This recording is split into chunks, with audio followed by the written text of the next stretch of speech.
মৰমৰ ছাত্ৰ ছাত্ৰীসকল, আজি লৈ আহিছোঁ তোমালোকৰ মাজত পঞ্চম শ্ৰেণীৰ 3B অনুশীলনী 3B 6 নম্বৰ খালী ঠাই পূৰ কৰা। ইয়াতে এক নম্বৰত দিয়া আছে আটাইতকৈ সৰু মৌলিক সংখ্যাটো কি? তোমালোকে নিশ্চয় জানা আটাইতকৈ সৰু মৌলিক সংখ্যাটো হ'ল 2। আটাইতকৈ সৰু যৌগিক সংখ্যাটো কি? 4। 10 আৰু 20ৰ মাজত ডেছটা মৌলিক সংখ্যা আছে।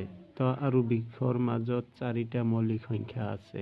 এটা মৌলিক সংখ্যাৰ ডেছটা বিভিন্ন উৎপাদক থাকে, দুটা বিভিন্ন উৎপাদক থাকে। এটা মৌলিক সংখ্যাৰ সদায় দুটা উৎপাদক থাকে। এটা সেই 1 আৰু আনটো সেই সংখ্যাটো নিজেই।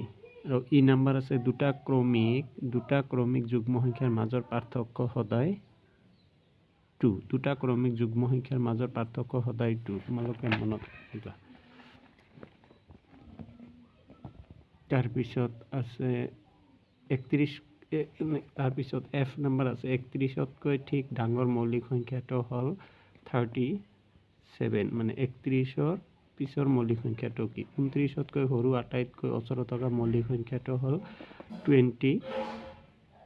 ইয়াৰ মাজততো কোনো মৌলিক সংখ্যা নাই। 24, 25, 26, 27 এইবোৰ মৌলিক সংখ্যা নহয়, কাৰণ ইহঁতৰ দুটাতকৈ বেছি উৎপাদক আছে।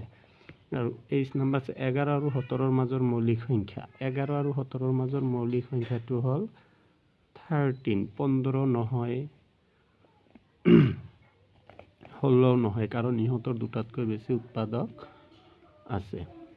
তাৰপিছত 7 নম্বৰত আছে তোমালোকৰ যে সত্য নে অসত্য লিখা। 2ৰ বাহিৰে আন সকলোবোৰ মৌলিক সংখ্যা অযুগ্ম।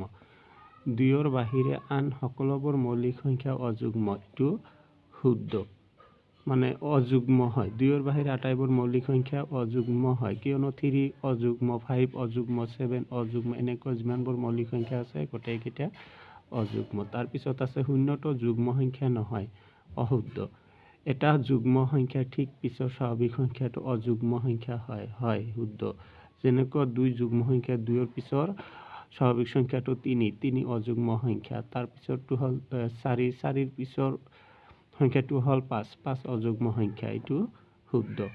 2 নম্বৰত আছে 15 এটা মৌলিক সংখ্যা, অশুদ্ধ। 15 এটা যৌগিক সংখ্যা, কাৰণ 15ৰ দুটাতকৈ বেছি উৎপাদক আছে।